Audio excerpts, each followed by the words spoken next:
Students, आपका स्वागत है आपके अपने चैनल बिल्डिंग शिक्षा बाय अनीता चंद्रा में।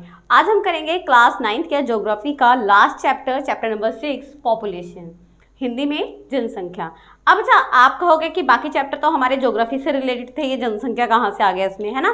तो बेटा जितने भी हमारे चैप्टर अब तक हम पढ़ते आए हैं ना, वो इफेक्ट किसको कर रहे हैं, वो कर रहे हैं हमारी जनसंख्या को, पॉपुलेशन को। क्योंकि हमने प्लेन्स पढ़े, प्लेटू पढ़े, है ना, और मतलब हमारे पास घाट पढ़े, जितने भी थे वो क्या है हमारे सारे किसको इफेक्ट कर रहे हैं, हमारी पॉपुलेशन को, डायरेक्ट और इनडायरेक्ट, है ना। तो हम इसमें यही पढ़ेंगे कि हमारे पास रिसोर्सेज कितने हैं, हमारी जो पॉपुलेशन है वो कैसे डिवाइडेड है, कैसे उसका डिवीजन हो रखा है, कैसे ग्रोथ हो रही है और क्या क्या फीचर है। इसमें हम ये भी पढ़ेंगे कि हमारे पास जो सेंसस है वो क्या है। तो चलो टाइम वेस्ट ना करते हुए स्टार्ट करते हैं अपना चैप्टर नंबर 6। चलो स्टार्ट करते हैं। तो हम सबसे पहले जो हमारा चैप्टर का नाम ही है जनसंख्या मतलब पॉपुलेशन, तो अगर हम बात करते हैं कि विदाउट पॉपुलेशन या विदाउट मानव या इंसान के हम जो वर्ड की कल्पना भी नहीं करते हैं ना, इमेजिनेशन भी नहीं कर सकते कि अगर हमारे वर्ड में इंसान ना होते तो क्या होता। तो लेकिन उससे पहले हमारे पास जो मेन रोल निभाता है वो क्या, हमारा रिसोर्स है। अब रिसोर्स मतलब संसाधन। अब ये होते क्या हैं बच्चा, जो भी चीज़ें छोटी से लेके बड़ी तक जो हमारी मतलब इंसानों की ज़रूरतों को पूरा कर रही है वो क्या हमारी रिसोर्स है, क्या है वो हमारे संसाधन है। अब संसाधन में हमारे बहुत सारे हो सकते हैं, प्राकृतिक संसाधन भी हो सकते हैं और मानव निर्मित संसाधन भी होते हैं, और स्वयं मानव भी एक संसाधन है, मतलब ह्यूमन रिसोर्सेज भी होते हैं। अब ये क्या होते हैं वो हम देख लेते हैं। ह्यूमन रिसोर्स क्या होता है बच्चा, जैसे कोई एक हम बात कर लेते हैं, एक हमारे पास पत्थर है ना। अब पत्थर हमारे लिए कब तक उपयोगी नहीं होगा, जब तक हम उसको यूज़ नहीं करेंगे, और हम ऐसे यूज़ नहीं करेंगे जब तक उसके लिए हमारी कोई रिस्पॉन्सिबिलिटी ना बने या हम उसको यूज़ ना करना चाहें। तो अब इंसान क्या करता है, उसके पास इतनी स्किल होती है, इतनी काबिलियत होती है ना, या बोलने इतनी इंटेलिजेंसी होती है कि उसको क्या करता है वो एक मतलब महत्वपूर्ण चीज़ों में परिवर्तित कर सकता है, बदल सकता है, जिसका हम यूज़ कर लेते हैं, है ना। अब हम अपने आसपास देखते हैं पुल, रिवर, बांध, ये जितने भी डैम वगैरह हैं ये क्या कर रखे हैं, इंसानों ने बनाए हैं। तो क्या इंसान खुद इतना बड़ा रिसोर्सेज है कि वो फालतू या बेकार पड़ी चीज़ों को भी क्या कर सकता है, इंपॉर्टेंट चीज़ों में यूज़ करके हमारे लिए उपयोगी बना सकता है। तो वो क्या हो गया हमारे ह्यूमन रिसोर्स। अब ये ह्यूमन रिसोर्स बनते कैसे हैं, एजुकेशन,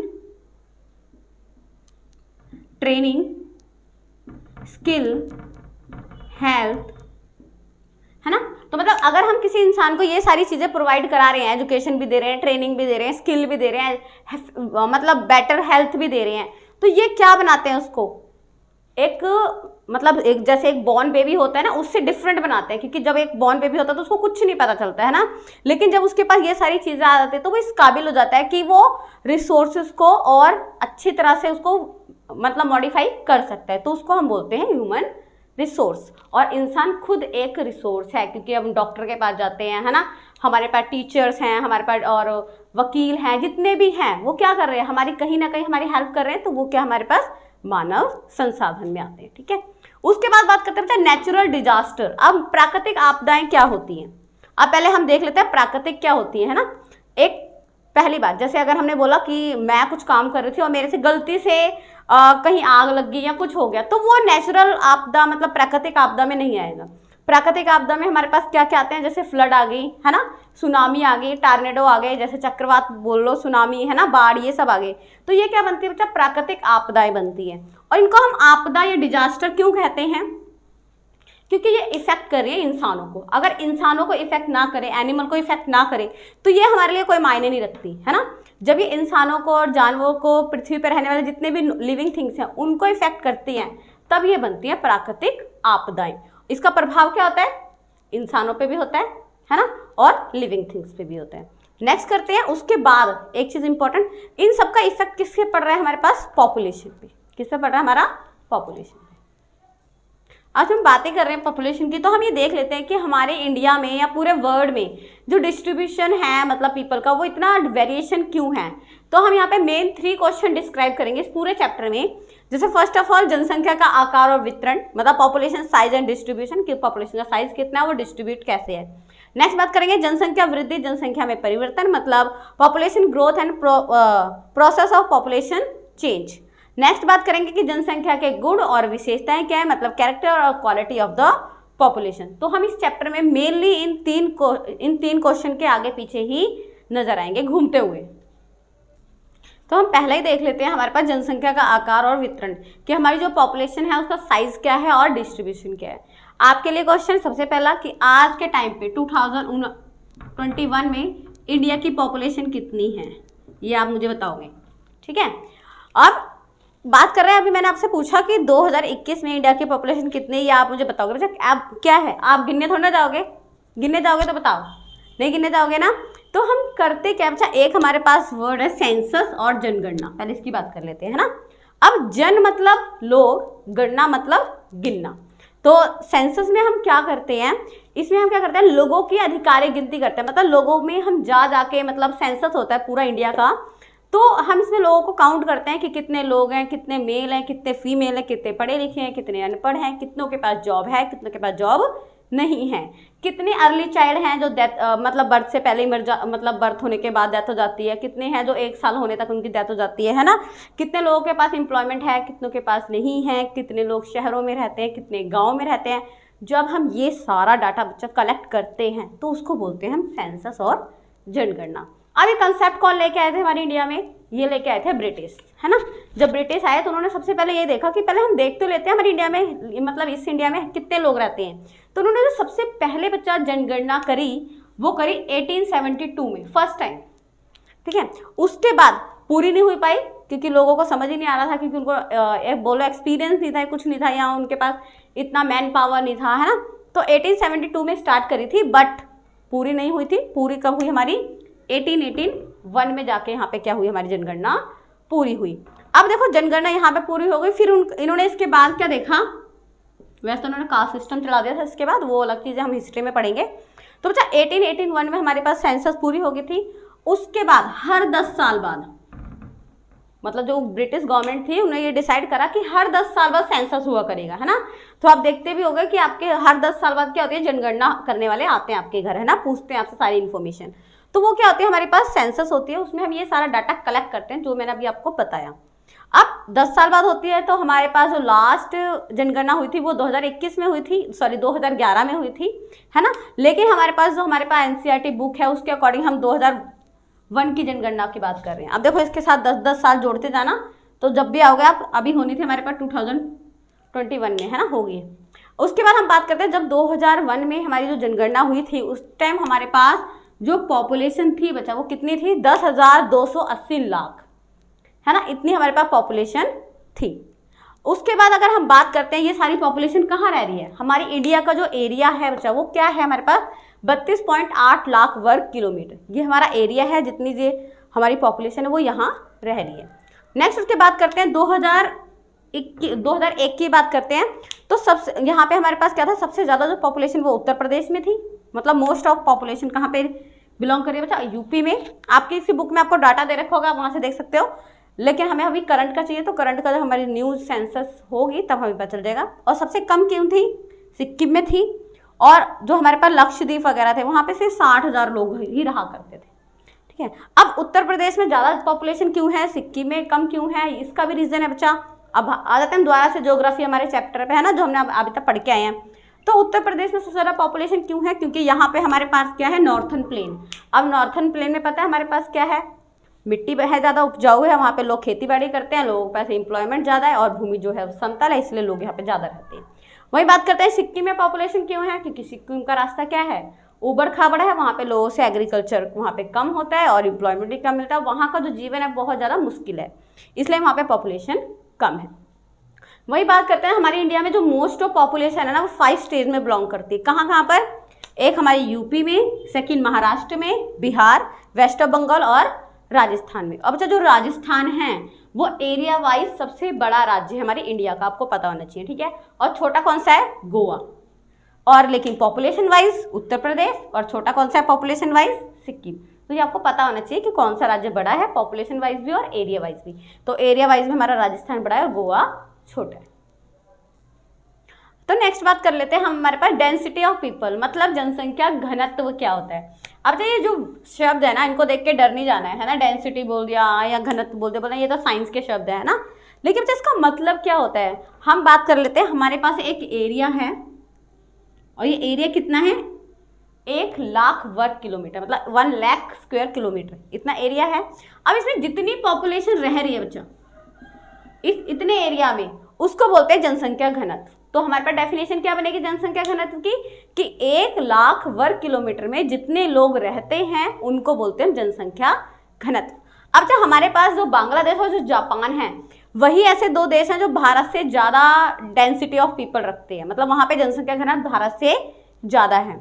अब 2001 की अगर जनगणना की बात करते हैं हम, जो हमने बात कर रहे हैं 2001 की, तो वहाँ पे हमारे भारत का जो घनत्व था वो कितना था बच्चा, 324, मतलब 1,00,000 वर्ग किलोमीटर में कितने लोग रह रहे थे हमारे, 324। लेकिन जापान और बांग्लादेश की बात करें तो यहाँ पे इनसे ज़्यादा थे।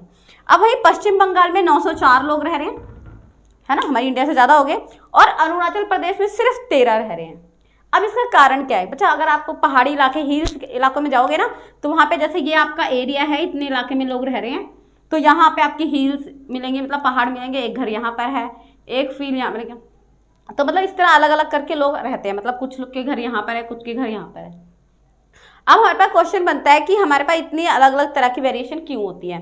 तो बता जैसे अगर आप उत्तर प्रदेश या राजस्थान साइड जाओगे तो वहाँ पे डेंसिटी ऑफ पीपल ज़्यादा है, महाराष्ट्र में जाओगे तो और ज़्यादा है ना। तो जहाँ पे लोगों को रोज़गार ज़्यादा मिलता है और जहाँ पे रहने के लिए, खेती करने के लिए अच्छी फैसिलिटीज़ होती है, वहाँ पे ज़्यादा लोग रहते हैं। और यहाँ पे हमारे पास क्या हिली एरियाज होता है, यहाँ पे कम होते हैं, ऊबड़ खाबड़ ज़मीन होती है, तो इसलिए यहाँ पे जो डेंसिटी ऑफ पीपल है वो क्या होते हैं, कम रहती हैं। तो ये था बच्चा हमारा जनसंख्या का आकार और वितरण, कि हमारे मतलब नंबर्स में कितने हैं हमारे पास लोग और वो कैसे कैसे अलग अलग डिस्ट्रीब्यूट हैं। तो नेक्स्ट करते हैं सेकंड क्वेश्चन अपना। नेक्स्ट हम करते हैं, सेकंड हमारा था जनसंख्या वृद्धि, जनसंख्या में परिवर्तन की संख्या। तो बच्चा इसमें हमारे पास कैसे चेंजेस आएगा population growth and process of population change में। तो यहाँ लिखा है पॉपुलेशन चेंज, है ना, और ग्रोथ जो भी है। तो हमारे पास जनसंख्या वृद्धि में 3 तरह का इसका प्रोसेस है। पहला बर्थ, डेथ और माइग्रेशन। अब कहीं की भी हम बात करते हैं तो वहाँ पे जो पॉपुलेशन है वो कैसे चेंज होती है, या तो उसका जो बर्थ रेट है वो ज़्यादा हो जाता है या कम हो जाता है ना, तब चेंजेस आ जाते हैं। हो सकता है डेथ रेट ज़्यादा हो गए, कम हो गए, पढ़ेंगे डेथ रेट क्या होता है ना। उसके बाद माइग्रेशन भी हो सकता है, माइग्रेशन भी देखेंगे क्या होता है। जैसे चलो माइग्रेशन का थोड़ा सा देख लेते हैं कि माइग्रेशन का मतलब होता है कि जब व्यक्ति एक जगह से दूसरी जगह चले जाते हैं, है ना, उसको हम माइग्रेशन करते हैं। करेंगे हमारे कंसेप्ट, लेकिन अगर आपको एग्जाम में भी आता है और कोई भी पूछे तो जनसंख्या परिवर्तन 3 तरीके से होता है, बर्थ, डेथ और माइग्रेशन, ठीक है। उसके बाद होता है पॉपुलेशन ग्रोथ। हम देख लेते हैं क्या होता है। मतलब जनसंख्या वृद्धि का मतलब क्या होता है कि 10 वर्ष में, है ना, मतलब एक हमने एक स्पेशल टाइम ले लिया है कि 10 वर्ष किसी विशेष स्थान पे 10 वर्ष के अंदर हमारी पॉपुलेशन में कितनी ग्रोथ हो रही है ना, तो उसको बोलते हैं पॉपुलेशन ग्रोथ। अब जो ये 2 तरीके से होती है, एक होती है सापेक्ष, एक होती है परिवर्तन की दर। अब इसको सापेक्ष हम एब्सोल्यूट बोलते हैं। इसमें क्या होता है बच्चा, जैसे मैंने बात करी 2001 में हमारी पॉपुलेशन 1,00,000 थी, मान लेते हैं जस्ट, है ना। उसके बाद 2021 में 2,00,000 हो गई। तो इन दोनों में हम जब डिफरेंस निकालते हैं, है ना, तो उसको हम सापेक्ष और एब्सोल्यूट बोलते हैं, ठीक है। ये हमारी पॉपुलेशन ग्रोथ ऐसे निकालते हैं। वही परिवर्तन की दर क्या करते हैं, यहाँ पे पर ईयर, हम यहाँ पे पर ईयर काउंट करते हैं कि 2020 में पॉपुलेशन इतनी थी, हम लिख लेते हैं 100 थी, 2021 में हमारे पास 150 हो गई। तो दोनों में डिफरेंस कितना आया, 50 का। ये कम भी हो सकता है, ज़्यादा भी हो सकता है ना। तो याद रखना है जो पॉपुलेशन ग्रोथ है हम कब निकालते हैं कि विशेष टाइम में 10 साल के अंदर कितनी पॉपुलेशन में इंक्रीज और डिक्रीज हो रहा है। नेक्स्ट जो ग्रोथ की बात करेंगे तो इंक्रीज हो रहा है। और ये 2 तरीके से है हमारी सापेक्ष और परिवर्तन की दर, मतलब चेंज रेट ऑफ मतलब जो परिवर्तन हो रहा है हमारा वो। तो इसमें हम निकालेंगे जब हम 2 साल मतलब लॉन्ग टाइम को हम डिफरेंस देखेंगे, और इसमें क्या देखेंगे, पर ईयर में जब डिफरेंस देखेंगे तब।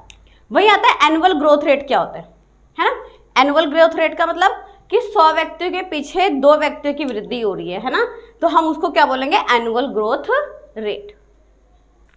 तो हमने भी बात करी, मतलब जो प्रोसेस है हमारे पास वो 3 तरीके से होता है, बर्थ, डेथ और माइग्रेशन, ठीक है। अब बच्चा क्या बोलते हैं, जब हम बर्थ रेट में से डेथ रेट को माइनस करते हैं तो निकालते हैं नेचुरल ग्रोथ रेट, ठीक है। याद रखना है नेचुरल ग्रोथ रेट क्या होता है, जब हम जितनी भी हमारे पास जन्म दर है उसमें से माइनस करेंगे हमारा मृत्यु दर, तो निकलेगा हमारी प्राकृतिक वृद्धि। अब जब हम देख लेते हैं कि ये प्रोसेस होता कैसे है। तीन ही तरीके से होता है, या तो डेथ रेट, बर्थ रेट या माइग्रेशन। अब जो सबसे पहले हम देख लेते हैं कि बर्थ रेट क्या है, मतलब जन्म दर क्या होती है। ठीक है, मतलब एक वर्ष में, याद रखना, एक ईयर में हजार बच्चों के पीछे जन्म लेने वाले बच्चों को, है ना, क्या बोलते हैं हम, बर्थ रेट। क्या बोलते हैं, बर्थ रेट। अब जब बर्थ रेट हमने देख तो लिया, मतलब 1000 बच्चों के पीछे कितने बच्चे जिंदा रहे हैं, है ना, उसको बर्थ रेट बोलते हैं। अब अगर कहीं की पॉपुलेशन ज्यादा है, हमारी इंडिया की बात कर लेते हैं, है ना, तो वहां पे बर्थ रेट क्या होगा, ज्यादा। अगर पॉपुलेशन कम है तो बर्थ रेट क्या होगा, कम। तो ये भी इफेक्ट करता है हमारा बर्थ रेट किसको, पॉपुलेशन की ग्रोथ में। नेक्स्ट बात करते हैं डेथ रेट। तो ये भी बच्चा वही है, हमारा मृत्यु दर जिसको बोलते हैं। अब मृत्यु दर क्या है, ये भी एक साल में 1000 व्यक्तियों के पीछे मरने वाले बच्चों की संख्या, मतलब 1000 व्यक्ति हैं, बच्चे जन्म लिए, उनमें से कितने लोग एक साल के अंदर अंदर उनकी डेथ हो गई, वो हमारा क्या होता है, डेथ रेट। क्लियर है यहाँ तक।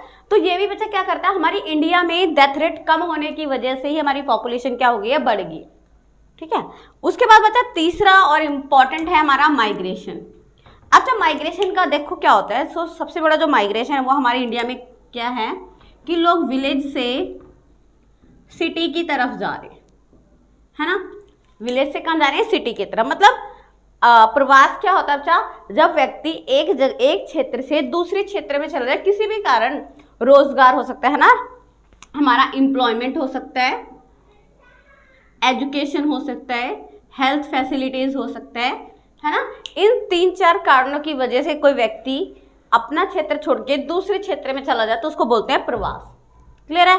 अभी प्रवास बच्चा दो तरीके से होता है, एक होता है इंटरनल और एक होता है हमारा इंटरनेशनल, है ना, मतलब आंतरिक और अंतर्राष्ट्रीय। अब अच्छा आंतरिक का मतलब क्या होता है, जैसे मैं यूपी में रहती हूँ और मैं यहाँ से चंडीगढ़ आ गई, है ना, तो मैं यूपी छोड़ के चंडीगढ़ आई हूँ, तो वो क्या हो गया, मेरा आंतरिक। लेकिन अगर मैं इंडिया में रह रही और मैं अमेरिका चली गई या लंदन चली गई तो वो होगा मेरा अंतर्राष्ट्रीय। ठीक है, तो ये दोनों इफेक्ट करते हैं हमारे।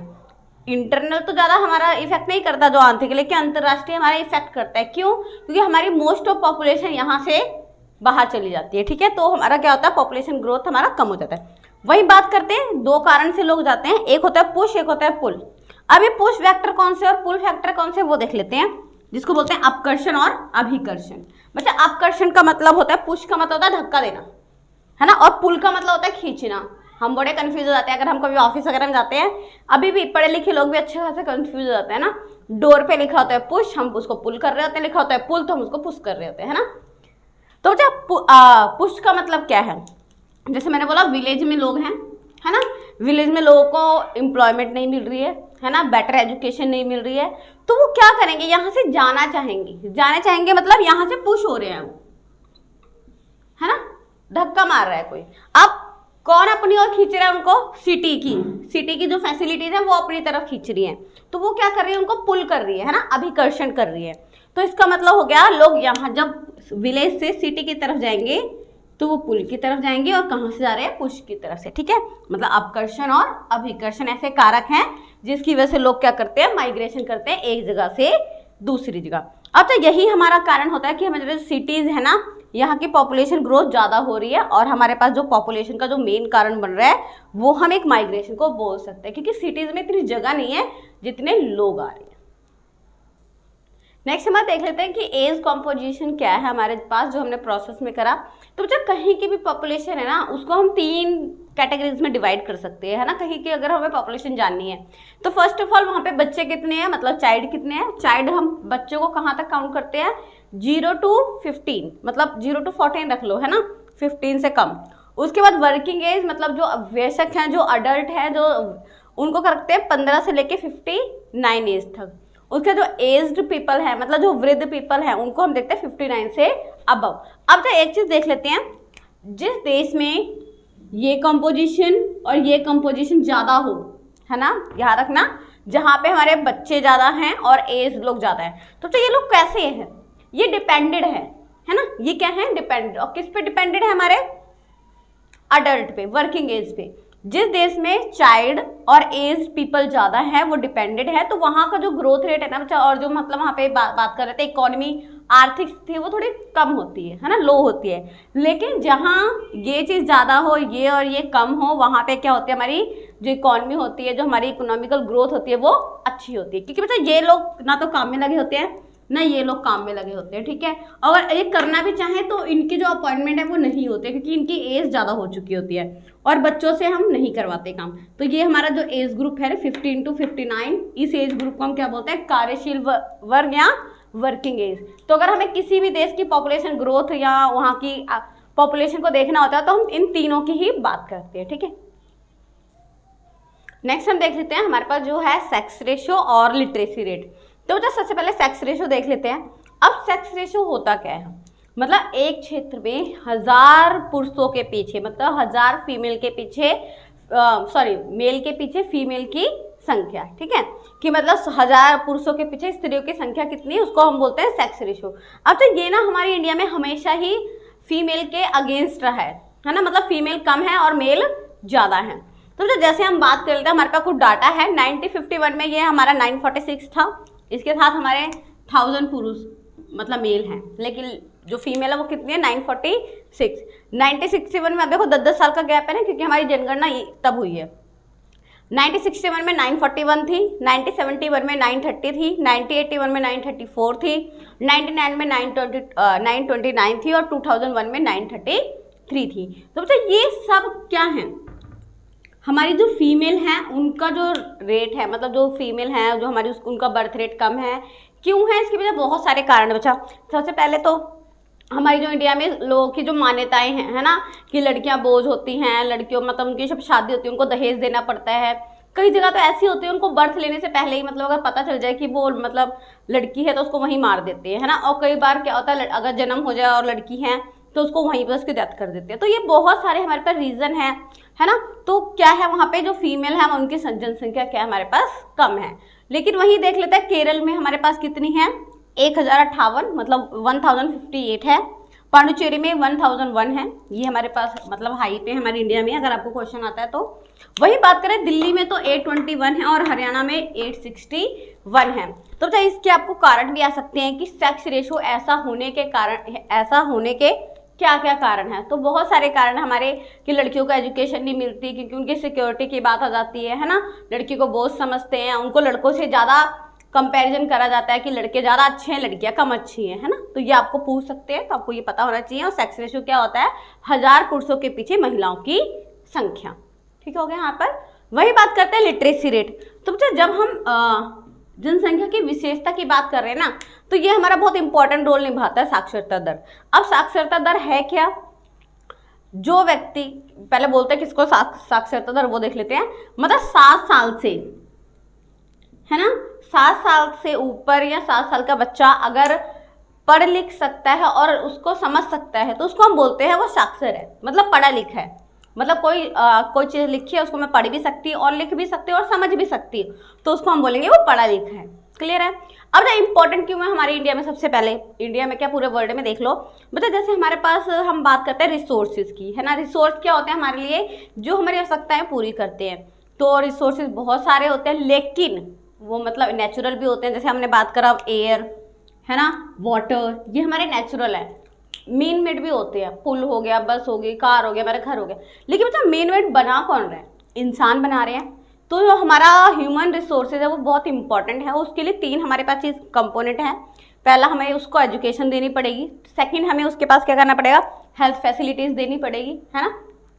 और भी हमारे पास कंपोनेंट हो जाएंगे इसमें, और उसके हेल्थ फैसिलिटीज़ देनी पड़ेगी, उसको एजुकेशन देना पड़ेगा, और उस पर अगर हमें और प्रशिक्षण मतलब ट्रेनिंग वगैरह होती है वो देनी पड़ेगी। तो जो लिटरेसी रेट से होता क्या है, अगर मैं एक व्यक्ति को पढ़ा लिखा देती हूँ तो उसके ज्ञान में, उसके इंटेलिजेंसी में वृद्धि हो जाएगी और वो हर एक काम और अच्छे तरीके से कर सकता है।